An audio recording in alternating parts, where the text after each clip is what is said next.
E-Live, comment je me nourris? Une émission présentée par Alice Van Hoy, naturopathe et spécialiste alimentation vivante, végétale et gourmande. Bonjour chers auditeurs de Radio Médecine Douce, je suis ravie de vous retrouver aujourd'hui pour une nouvelle émission Comment je me nourris. Et j'ai la joie d'avoir à mes côtés un homme plein de vie et de talent. Il est reporter de bonnes nouvelles, il fait de la réalisation de films et de documentaires, il fait aussi des projections à débat, il anime des ateliers de cuisine, il écrit des romans, des récits, il fait des photos, il écrit des articles et il fait aussi des vidéos recettes. Que dire de plus? Quelle liste de talents, dis donc. Bonjour Damien. Bonjour, je ne sais pas s'il faut dire des choses en plus parce que ça va commencer à prendre beaucoup de temps. Exactement, ouais. C'est vrai qu'on a un temps assez limité, donc autant aller droit au but, Ouais. mais en tout cas c'est exceptionnel tout ce que tu fais. Et ça fait longtemps que tu fais ça? Ça fait une dizaine d'années maintenant, oui. À la fois la reconversion vers l'image et puis la transition vers l'alimentation vivante. Ouais. D'accord, donc tu sais, cette émission s'appelle Comment je me nourris, donc Ouais. c'est vrai que je suis ravie de t'avoir sur ce plateau aujourd'hui parce Alice. que toi tu réalises donc des documentaires et notamment tu m'as envoyé le lien d'un film qui est La Marche sans fin, Oui. donc qui parle du jeûne, mais toi tu as aussi une hygiène de vie particulière, très étudiée, tu fais très attention à ce que tu manges et tu as mille et une façons de te nourrir en fait. Oui, mais alors après, si on parle de nourriture, pour moi, ça englobe plus largement que l'alimentation. Mais l'alimentation en particulier, ça fait 10 ans que je pratique une alimentation végétale à très forte dominante crue et que ça a bouleversé ma vie et il n'y a pas eu de retour arrière. Et au-delà de ça, ça m'a aussi, je pense, permis de faire sauter pas mal de verrous dans la tête qui justement ont ouvert vers d'autres nourritures comme le sont les voyages, les rencontres et la réalisation de mes films, qui sont en fait autant de rêves finalement que je m'autorise à vivre pleinement et qui deviennent des films parce que j'ai la passion de l'image. Voilà. Et donc en fait, tu dirais que cette transition alimentaire, elle t'a permis de te réveiller à tes passions, c'est ça? Elle t'a permis de toucher encore plus tout ce qui t'inspirait et te faisait vibrer? Oui, je pense qu'on peut dire ça. Alors après, c'est concomitant avec un voyage autour du monde à vélo que j'ai réalisé avec la maman de mes filles, qui a duré 2 ans et demi et qui a aussi été un levier très fort pour casser des barrières psychologiques, la peur de l'inconnu, la peur de l'étranger, et construire énormément de confiance en soi. Mais j'ai retrouvé ces éléments dans ma transition alimentaire où je suis passé en quelques années en fait d'une forme assez obsessionnelle d'alimentation, donc alimentation industrielle, cuite, carnée, vraiment lambda, vers une liberté, en fait, un affranchissement de l'alimentation, où d'un seul coup, tu réalises qu'avec beaucoup moins en quantité, tu fonctionnes tout aussi bien, voire mieux. Et donc, tu t'affranchis de la peur de manquer, tu t'affranchis de la faim. Le jeûne fait partie de ces expériences qui permettent de casser des barrières psychologiques. Et tout ça pour arriver, ou pour toujours continuer de cheminer vers un équilibre où l'alimentation ne devient pas une contrainte, mais devient véritablement un allié. Et là, ça permet de dire « je me nourris ». Tu vois, je réalise avec le recul qu'avant, il y a 15 ans, je ne me nourrissais pas, en fait, je me remplissais de vide. Ouais, mais c'est très beau. Et qu'est-ce qui a été à l'origine justement de cette transition? Quel a été le déclic au final qui t'a fait prendre conscience que tu te remplissais justement et que tu avais envie de manger de manière plus consciente? Le déclic, il est multiple. Je pense que je pourrais le résumer à 3 étapes. Quand on faisait le tour du monde à vélo avec Delphine, mon ancienne compagne, la quête d'alimentation était compliquée. On a traversé des zones comme la Cordillère des Andes, l'Himalaya, où vraiment c'était délicat de se nourrir. Et à l'époque, je n'avais pas de clé pour me nourrir de la façon la plus physiologique ou la plus optimale. Et du coup, ça m'a beaucoup interrogé. Pourquoi j'étais en permanence dans ce besoin alimentaire effréné et pourquoi j'avais autant de mal à satisfaire d'un point de vue physiologique mes besoins alimentaires. Ensuite, quand on est revenu après 2 ans et demi de ce voyage, m'est arrivée la joie immense de ma première fille. Et tout de suite, je me suis posé la question de comment je dois et comment je peux nourrir cet enfant. Et là, j'ai commencé à me documenter, à lire des bouquins. Je pense par exemple au livre Eating Animals de Jonathan Safran Foer. Et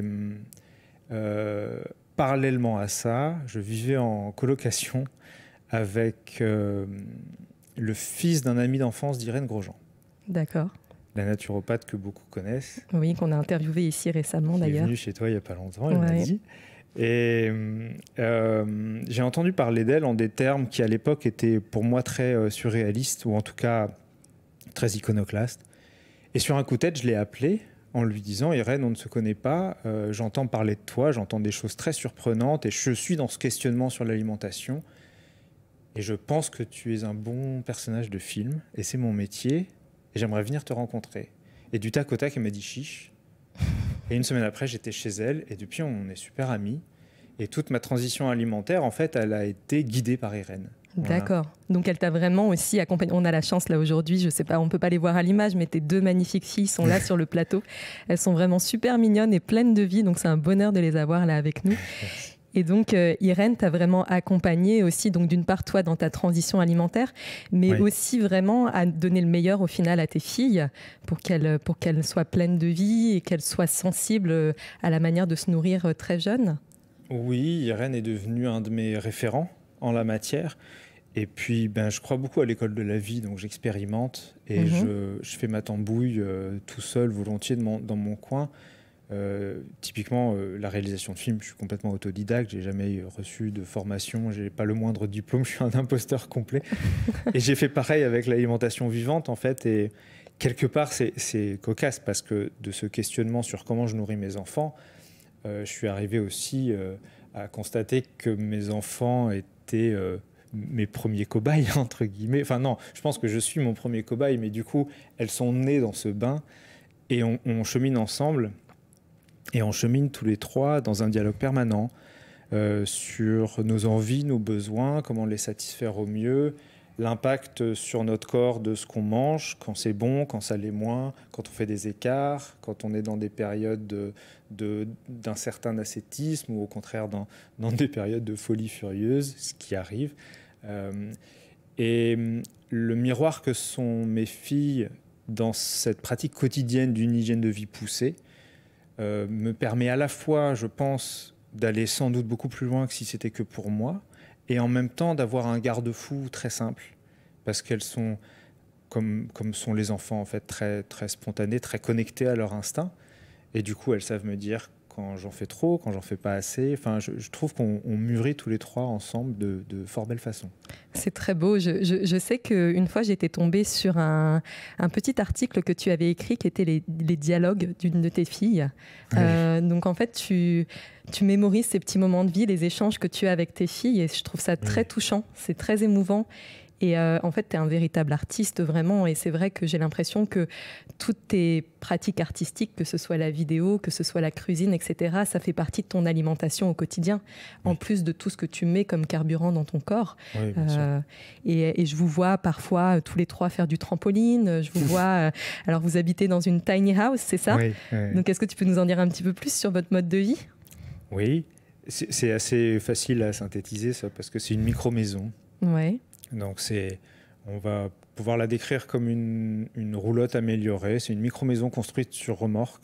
C'est tout en bois. C'est 16 mètres carrés 25 au sol, avec tout ce qu'il faut et rien de plus. Donc c'est pour moi l'incarnation, une des incarnations les plus précises dans le domaine de l'habitat, de ce que Pierre Rabhi appelle la sobriété heureuse.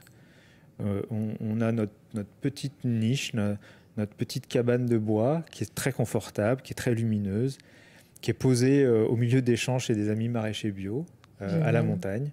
Et on vit à 4, puisqu'on vit avec Sarah, que tu connais, qui est naturopathe aussi. Oui. Ça aussi, c'est une école de la vie formidable parce qu'on est dans une proximité permanente. On s'entend tout le temps les uns les autres, on se touche. Je ne sais pas si tu te représentes 16 mètres carrés, mais notre maison, elle ne fait même pas la moitié de ton studio radio, quoi, en surface au sol. Oui. Et en fait, c'est la possibilité d'aller tellement plus loin dans l'intimité, tu vois, dans le partage, tout en cochant un certain nombre de cases, parce que c'est très peu de consommation de ressources, et pour ainsi dire pas d'impact environnemental. Donc, c'est convergent, en fait. J'essaye, je pense que je suis bourré de défauts et que je fais tout le temps plein d'erreurs, mais j'essaye vraiment d'être convergent pour que les différents pans de ma vie fassent comme un puzzle qui, une fois assemblé, a du sens. J'essaye. D'accord. Et alors, si tu devais nous décrire, par exemple, une routine au quotidien que tu adoptes avec tes filles et Sarah, est-ce que vous avez, je dirais, des habitudes quotidiennes, qu'elles soient alimentaires ou sportives, ou comment vous vous nourrissez à tout niveau au quotidien, tous les 4 ? On peut peut-être dérouler une journée idéale, par exemple. Allez, c'est parti. La journée idéale, pour moi, elle commence tout seul, à l'aube. En général, les petites dorment plus longtemps. D'accord. Et le premier truc qui me nourrit au réveil, c'est d'aller courir. Là, toute la semaine qui vient de s'écouler, je l'ai fait pieds nus et je redécouvre. Je le fais une fois de temps en temps et sinon, je cours en chaussures minimalistes. Les Five Fingers, c'est ça ? Ouais, les Five Fingers. Et c'est des sensations que j'adore parce que c'est très animal. Tu vois, ça permet de reconnecter avec la bête à l'intérieur. Et je trouve ça jouissif, d'autant que je vis dans les montagnes. Donc, quand tu pars à l'aube, tu croises du gibier, tu es en forêt, tu assistes au lever du soleil sur les falaises.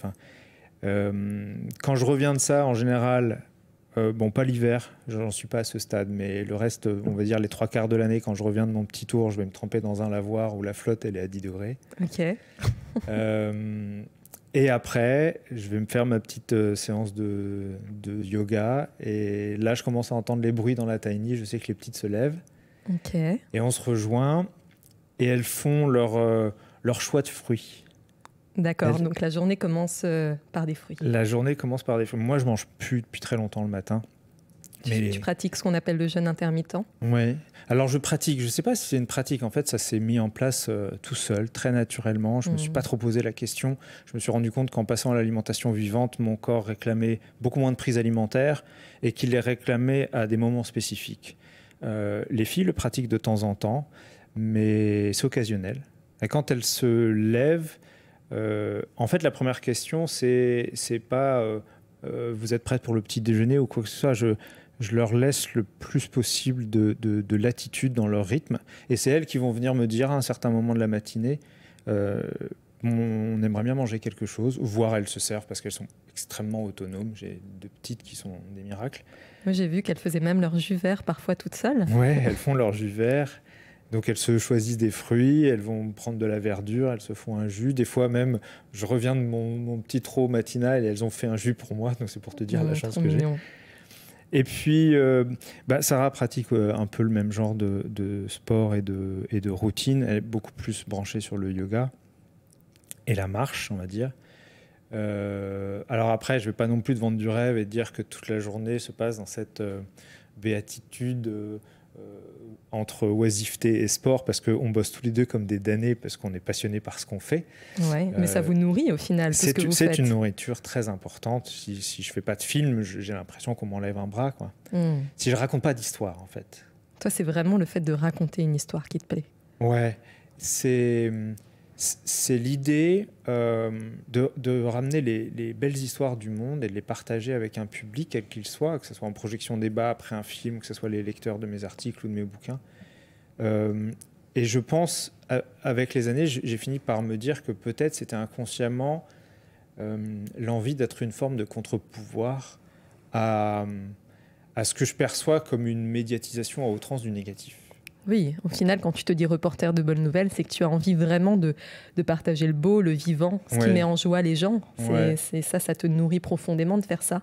Oui, c'est une nourriture céleste en fait. La rencontre, les portraits de belles gens qui à mon sens, même si c'est très subjectif, mais qui à mon sens changent la donne et contribuent d'une belle société et d'un monde juste et doué de sens. Ouais. Ça c'est une nourriture incontournable. Ouais. Et ces personnes, tu les rencontres par le biais de l'Internet ou c'est à travers tes voyages que tu fais des rencontres qui t'inspirent ? Je pense que c'est essentiellement les voyages et je veux que ça reste comme ça. Internet est un super vecteur, pas de rencontres, mais d'échanges. D'accord. Ça, je suis d'accord. Ça me permet d'être en contact avec les gens qui regardent mes films de façon anonyme, parce que quand on est derrière un écran de télé ou quand on achète un film sur Internet, on n'est pas au contact du réalisateur. Et moi, j'aime beaucoup les projections débat pour ça, pour aller toucher mon public. Mais après, Internet reste, à mon sens, superficiel. Par contre, dans le voyage, dans l'exercice du voyage, et surtout que je mets un point d'honneur à faire des voyages par moyens non motorisés, bon, pas à 100% parce que je prends l'avion pour atteindre une destination, ou j'utilise mon fourgon aussi ponctuellement, mais la réalisation des expéditions se fait par moyens sportifs, à vélo, à ski, à pied. Oui, c'est vrai que j'ai vu que tu utilisais beaucoup de vélo, et d'ailleurs il y a quelque chose qui m'a beaucoup plu sur ton site internet, c'est que tu nommes les 3 V. Tu dis vélo, vidéo et volontariat. Donc ça, apparemment, c'est les 3 V qui te caractérisent et qui caractérisent un peu ta pratique, au final, la façon dont tu réalises tes vidéos aussi. Oui, c'est un triptyque qui date de longtemps, qui date du Tour du Monde. D'accord. Et les rencontres sur le terrain, quand tu débarques à Pétaouchnok par moyens humains, tu vois, physiques, les rencontres sont très sincères, très authentiques, parce que les gens reconnaissent en toi une forme de pèlerin, et ils valorisent le fait que tu es venu à la sueur du front et des mollets. Et du coup, tu t'affranchis de tout un tas de mécanismes liés au tourisme ou à la défiance ou à la méfiance. Et là, tu connectes vraiment avec les personnes. Et ça, c'est d'une richesse incomparable. Oui, toi, tu préfères au final voyager seul. C'est ce que j'entendais dans ton dernier reportage que tu as créé, qui est La Marche sans fin. Et tu exprimais le fait que tu exprimais un penchant du fait de voyager seul qui te permettait justement d'être plus ouvert à l'autre. C'est vrai que je le dis expressément dans le film. Alors le film, il est consacré à mon ami Florian Gommet qui a réalisé une marche de 360 km et 14 jours dans le Grand Nord canadien sans manger, en jeûne hydrique pur. Et c'est vrai qu'on avait choisi, lui et moi, de partir en solo, chacun d'un côté, et de se réunir, de se retrouver quelque part, parce qu'on avait tous les deux cet appétit de solitude.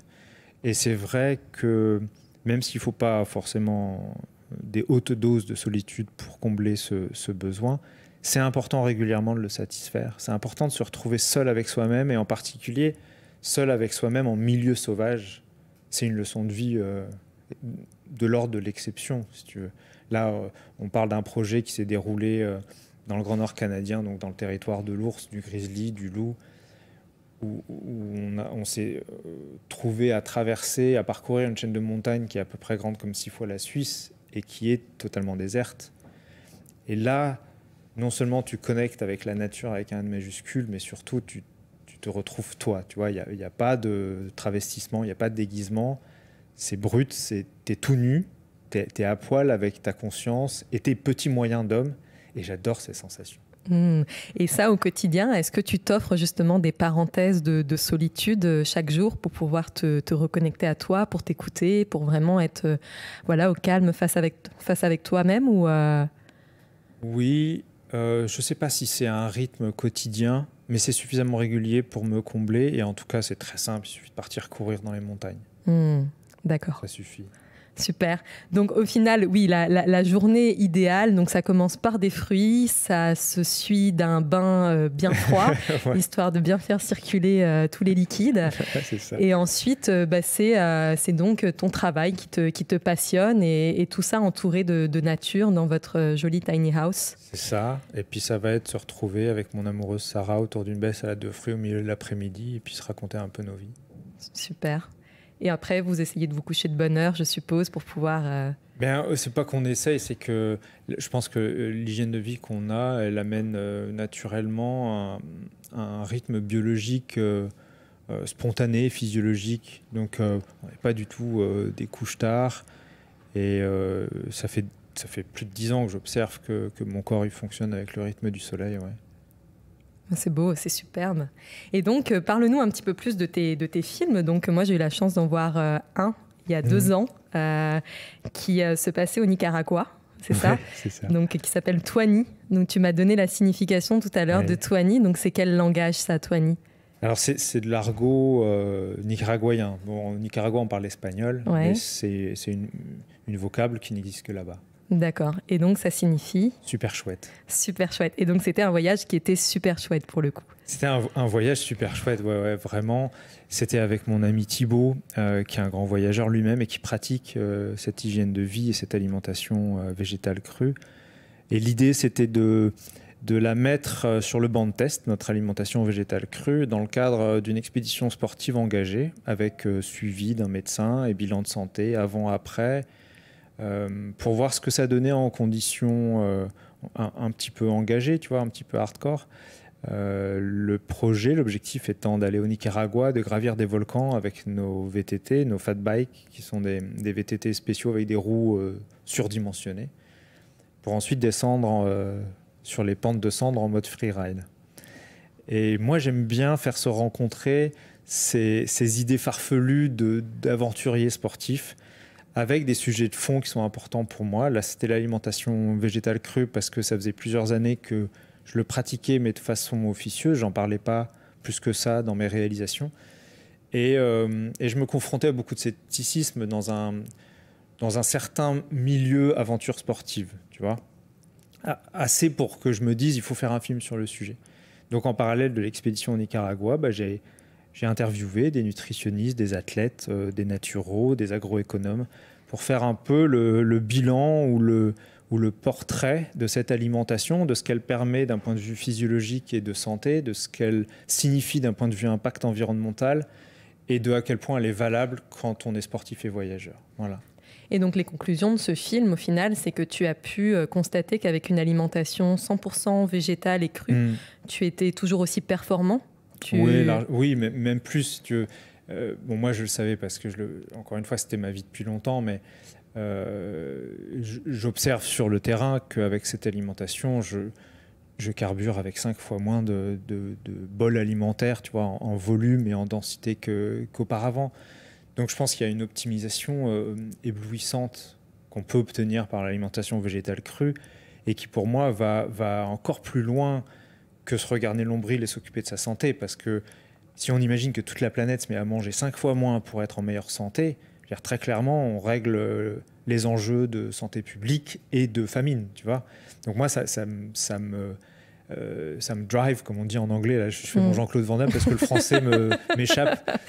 Mais ça parle à tout le monde. C'est une motivation énorme de se dire, je mets en place au quotidien quelque chose qui, à court, moyen, long terme, peut régler des problèmes sociétaux, planétaires. Et donc ça, c'est vraiment ce que tu essayes de faire passer à travers tes films, c'est de montrer à travers toi, ton expérience, ton parcours, qu'on peut être grand sportif, qu'on peut faire des trucs de ouf en mangeant vraiment de manière frugale, c'est le cas de le dire, beaucoup de fruits, beaucoup de crus, du vivant, et d'en voir même ces performances sportives décuplées. Donc c'est vraiment ça que tu essayes. Enfin, moi je te rejoins dessus. Moi je pratique le badminton depuis des années et je fais beaucoup de sport, et c'est vrai que je peux manger un melon avant d'aller à la séance et je me sens, et puis même limite parfois je mange pas, et je me sens encore plus performante dans ma pratique. Alors que si je fais un bon repas un peu pantagruélique avant d'y aller, je vais être incapable de faire un smash, quoi. Donc c'est c'est vraiment beau d'observer ça et de voir qu'en effet on rejoint cette question de la peur du manque, en fait. Et c'est vraiment, quand on dépasse ça, de se dire que au final, c'est plus mental, quand on a peur de manquer, et qu'en réalité, notre corps, il est assez incroyable parce qu'il peut fonctionner avec des choses, des fruits au quotidien sans devoir vraiment être rempli. D'ailleurs, quand on s'écoute, quand on est vraiment à l'écoute de soi, de sa sensation de faim et sa sensation de satiété, on se rend compte qu'au final, parfois, on mange au-delà de sa sensation de satiété, que parfois on mange alors qu'on n'a pas spécialement faim. On devrait se poser la question, est-ce que j'ai faim ou est-ce que j'ai envie de manger? Et c'est vrai qu'on a... Quel genre de faim aussi? Exactement, parce qu'il y a la faim qui est reliée aux émotions, il y a la faim qui est reliée à la situation qu'on est en train de vivre, de traverser. Donc c'est vrai que quelque part, toi, ce que tu partages, c'est un petit peu ton parcours quand tu pars tout seul comme ça, vivre des expériences assez dingues. C'est pour montrer que tu te confrontes vraiment à toi-même et que à travers ça, tu apprends à mieux appréhender justement tes besoins, c'est ça? Oui, et puis c'est aussi le souhait que peut-être à travers ces films, le public puisse se réconcilier pleinement avec son corps, parce que je pense qu'on vient tous au monde avec... une machinerie magnifique entre les mains, que le corps humain, c'est un bijou d'horlogerie. Et je crois qu'on le sous-exploite, en plus de le maltraiter avec une nourriture que je trouve catastrophique. on le sous-exploite. Et c'était complètement le propos de Florian dans ce dernier film que tu as cité, La Marche sans fin, puisque là, il a encore franchi une barrière supplémentaire. Il a fonctionné en mode sportif, engagé, exigeant, intensif, sans nourriture. Donc il faut se représenter la chose. C'est 14 jours de marche dans un milieu hostile, compliqué, de montagne, de forêt. C'est donc 0 calories. Et c'est 40 km par jour. C'est énorme. En buvant de l'eau. C'est à tel point que là que le film est publié sur Internet, on a des gens complètement sceptiques qui nous disent c'est pas possible, il y a forcément une escroquerie quelque part, comment vous pouvez le prouver? Et donc derrière, il y a ce message éblouissant de dire prenez soin de votre corps, faites-lui confiance. C'est une machine prodigieuse, quoi. Complètement. Et c'est super de faire ces films, justement, et de voir que chacun, au final, ce qui est bon pour l'un, encore une fois, n'est pas forcément recommandé pour l'autre. C'est de vraiment vivre ses propres expériences. Et voilà, je veux dire, tout le monde n'est pas capable de jeûner 14 jours dans ces conditions. Il y a une préparation qui doit se faire en amont. Donc, c'est vrai qu'on ne peut pas dire à tout le monde, faites ça et lancez-vous à corps perdu là-dedans. C'est très important d'être vigilant, justement, sur ces expériences un peu, entre guillemets, extrêmes. Et voilà, de vraiment se rendre compte qu'il y a des gens, le jeûne, ça leur convient pas, en tout cas pas dans un premier temps, et qu'il y a un travail de fond à faire à tout niveau. Donc ça, c'est vraiment important que les gens ne prennent pas ça comme quelque chose, moi je serais incapable de le faire. Non, c'est des étapes de vie et tout ne convient pas à tout le monde. Ça, c'est vraiment très important. Non, puis on n'est pas tous au même stade de notre cheminement. Exactement. Voilà, le copain en question, c'est 10 ans d'hygiénisme, méthode Wim Hof, jeûne intermittent, alimentation vivante. Mais par contre, ce que j'ai envie de dire au public, c'est si vous suivez le même chemin, ou peu ou prou le même chemin, vous arriverez peu ou prou au même résultat, parce qu'à la base, nos corps sont égaux. On est à peu près tous avec la même machine, quoi. Et ça, c'est intéressant. Je pense qu'il faut vraiment reprendre confiance en soi et abandonner tout un tas de croyances limitantes et de peurs. Et le jeûne, comme l'exposition au froid, comme le voyage en solo en territoire sauvage, ce sont des formidables leviers pour développer, au-delà même d'une confiance en soi, une confiance dans la vie. Tu vois ? Et ça nous rejoint beaucoup, Florian et moi, et il en parle beaucoup dans le film. Il parle de sa foi inébranlable dans la vie et de à quel point l'amour de la vie le nourrit au quotidien, quand bien même il n'y a rien à manger depuis 10 jours, quoi. Oui, donc au final, là, il va vraiment, cette expérience de jeûne, ce film, on découvre le parcours d'un homme qui va trouver dans sa journée tout un tas d'autres éléments pour se nourrir. Ce sera les paysages qu'il va traverser, ce sera les chansons qu'il va se chanter dans sa tête, les méditations qu'il pourra faire bien centrées sur lui-même.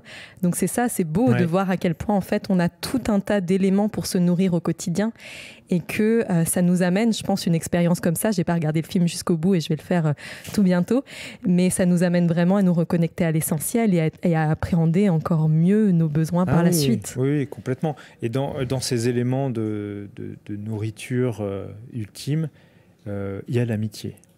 Parce qu'on ne se connaissait pas avant de partir.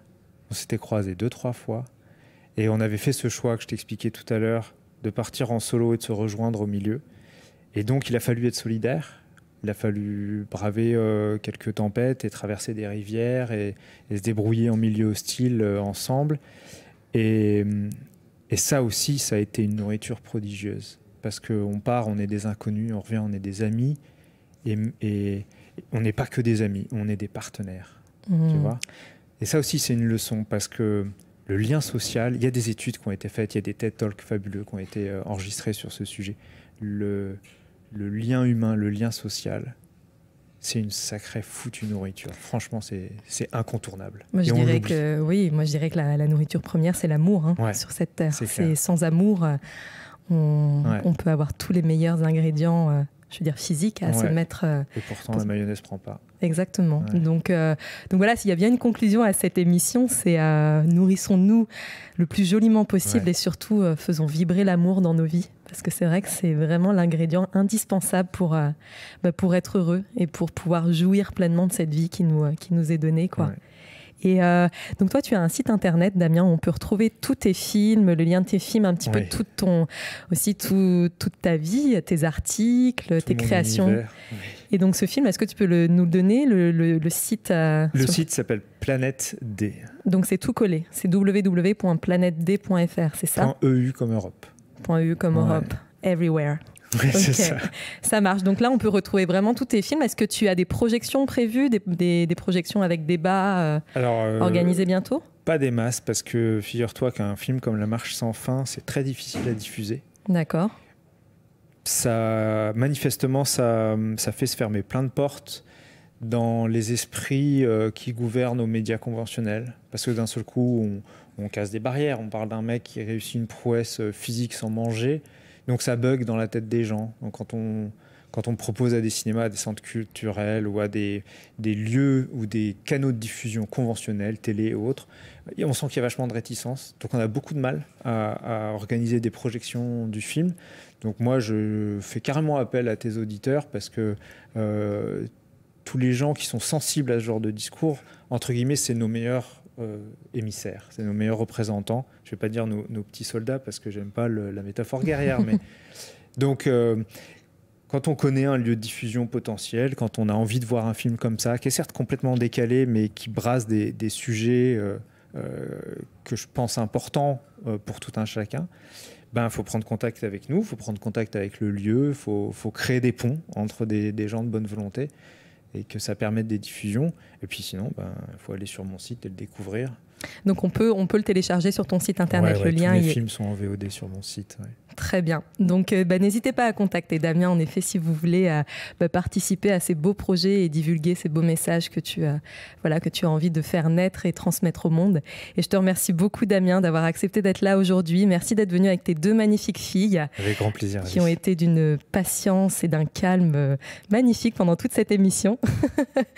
Et puis donc vous pourrez retrouver l'émission donc en podcast sur Radio Médecine Douce. Merci beaucoup, Damien. Avec joie. Merci à toi pour ton intérêt, Alice. Merci, à bientôt. Au revoir. Au revoir. E-Live, comment je me nourris?